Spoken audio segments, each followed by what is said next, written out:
We continue in the 12th letter. We are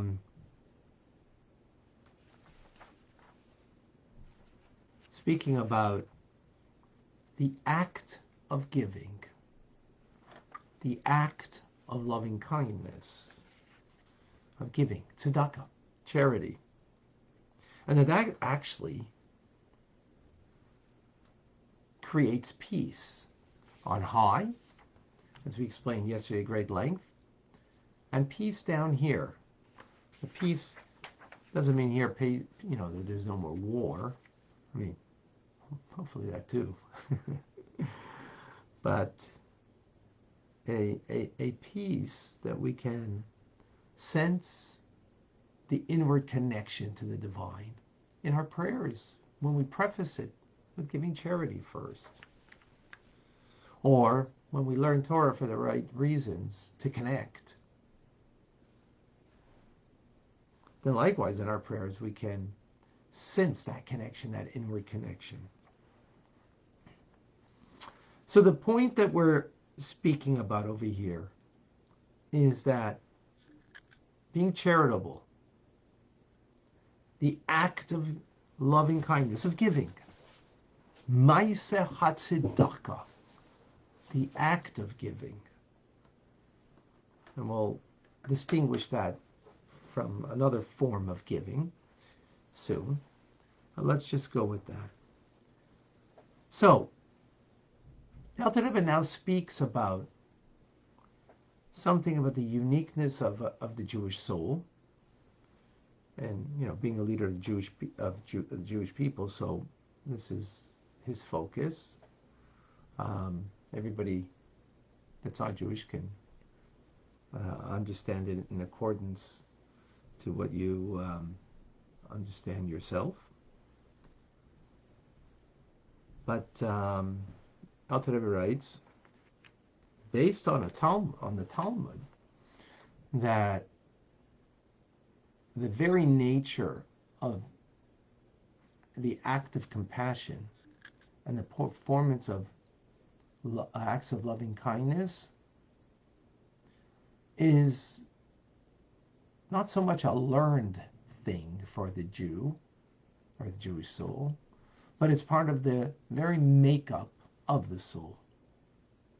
As the soul issues from the divine attributes, and just as in the divine order of things, chesed, kindness, loving kindness, prevails over the attribute of judgment, of contraction, of holding back. Chesed prevails, kindness, loving kindness prevails. So too is the soul. As the soul is called a Bas Kohen, the daughter of the priest, meaning it's the recipient, as the Kohen. The priest is our embodiment of loving kindness, and that's why they bless the people, the Kohanim. So metaphorically, the Bas Kohen, the recipient of this power of loving kindness from on high, is the very nature, the kindness, the compassion of the soul itself. So again, not that it's a learned quality, kindness. Of course it could be taught, and it needs to be taught, of course, no question about it. But that's not the point over here. The point over here is part and parcel of the makeup of the soul. Now, charity that comes from this point, or from this vantage point, shall we say, means that the soul is inherently kind and compassionate.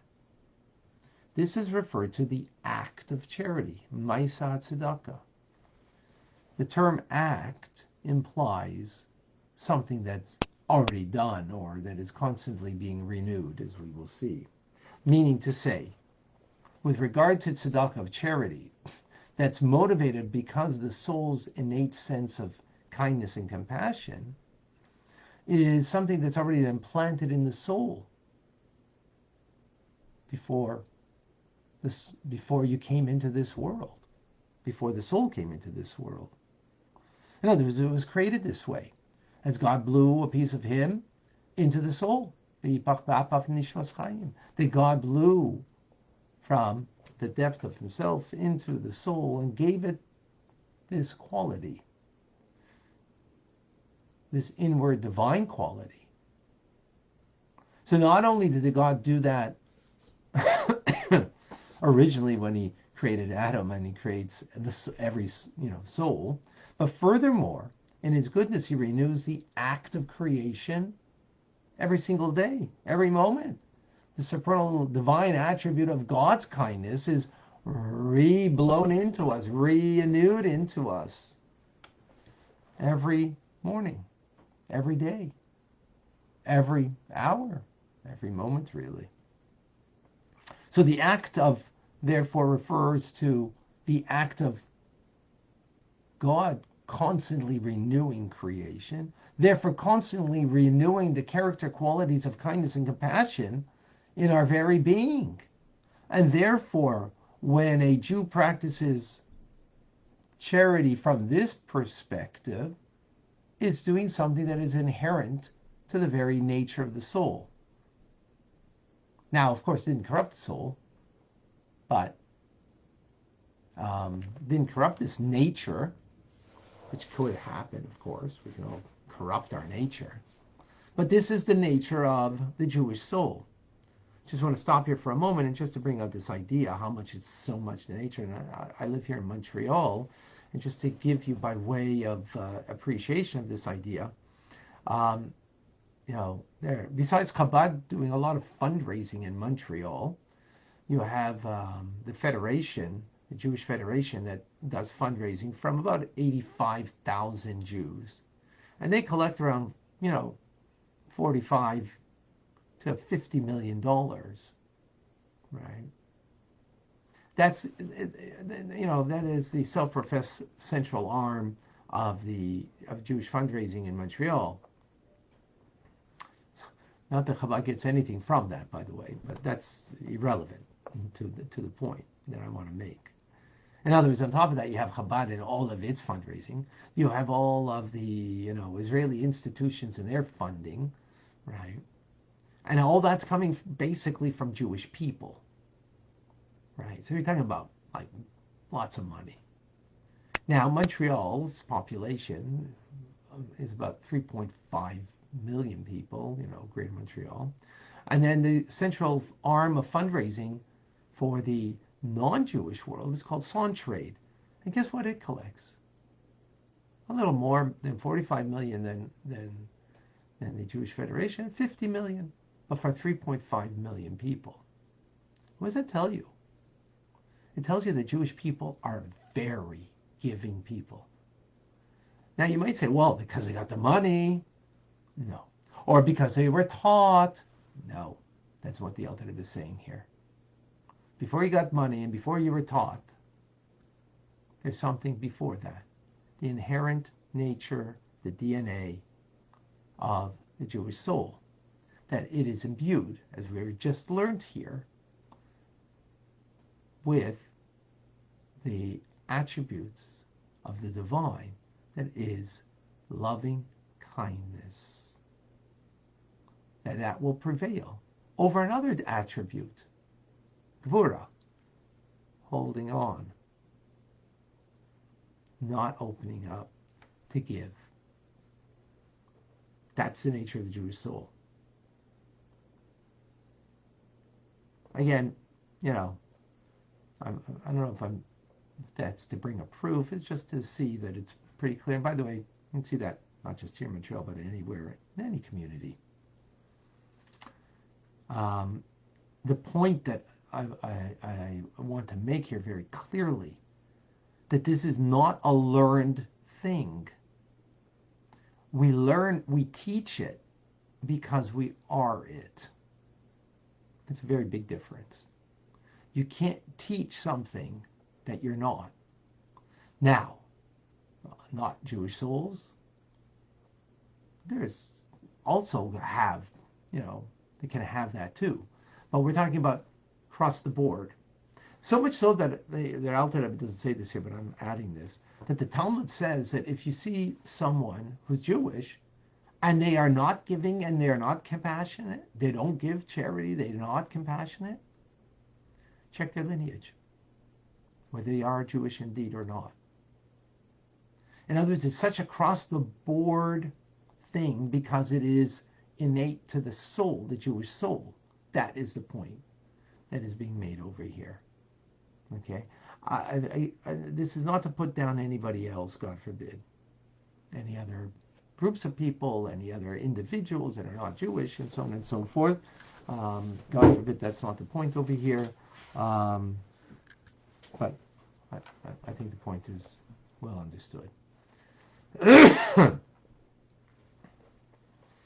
Now, that's the first kind of charitable giving, right? The act of giving. In other words, we're just acting upon the nature of who we are, and therefore we give from that perspective, which is beautiful, wonderful, and amazing.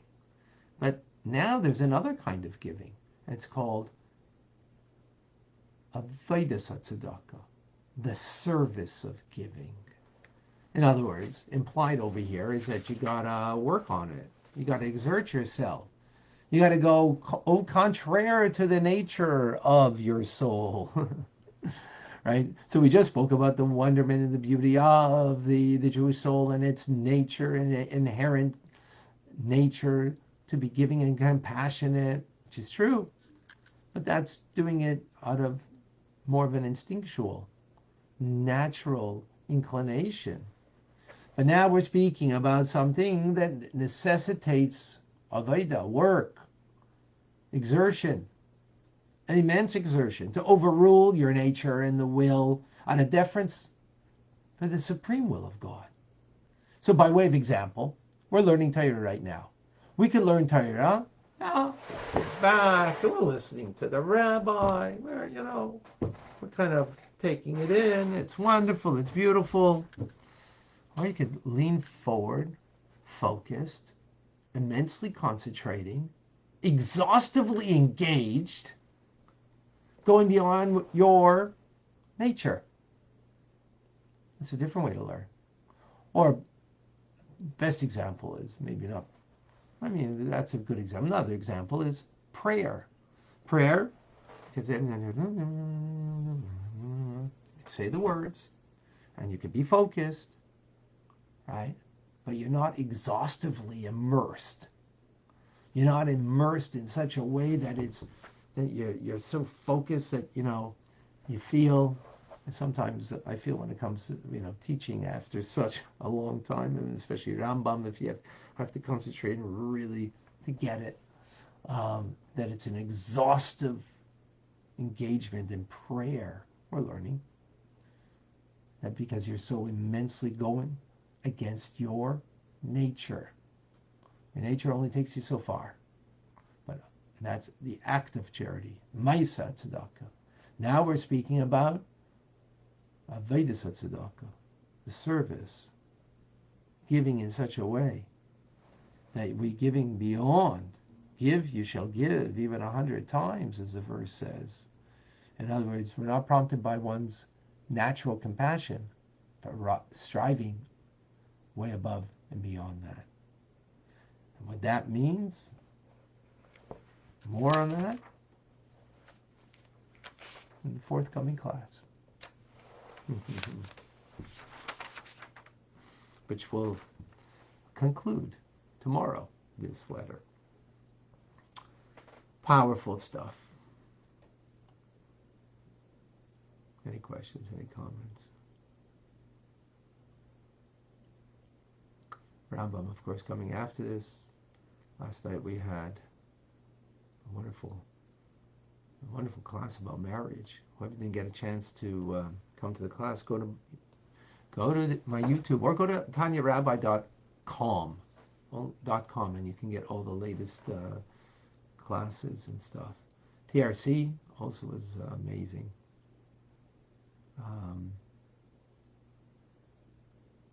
Also amazing last night. Speaking about pleasure and pain. I don't see any questions, any comments. I guess there's great clarity over here.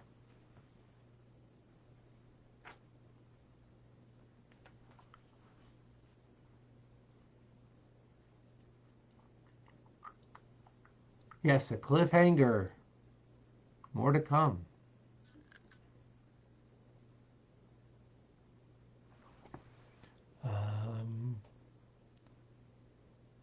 All right, amazing. Diana, Margot, anybody with something to share? Adam.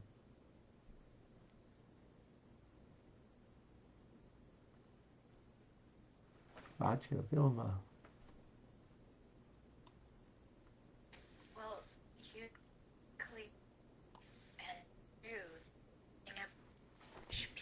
Vilma, you have a bad connect. Either I have a bad connection or you have a bad connection, but it's choppy what you're saying. Can you hear me? Now it's better. Much better. Okay. I agree with you wholeheartedly about the giving quality of the Jewish community that I've experienced. It's really touching. Each individual person is just so giving and so caring and compassionate. It's beautiful. Thank you. Yes. Actually, now called upon more than ever before, as people's situation now is more precarious and challenging, and more than ever. More than ever, yes. Thank you for sharing that, Milma. All right, folks, Rambam is coming up. Please do come and join us. I'm Rabbi Ronnie Fine, coming to you from Chabad Zich in Kadesh, Montreal, Canada. It's a privilege and a pleasure to share with you the Tanya. Have an amazing, wonderful day. Thank you.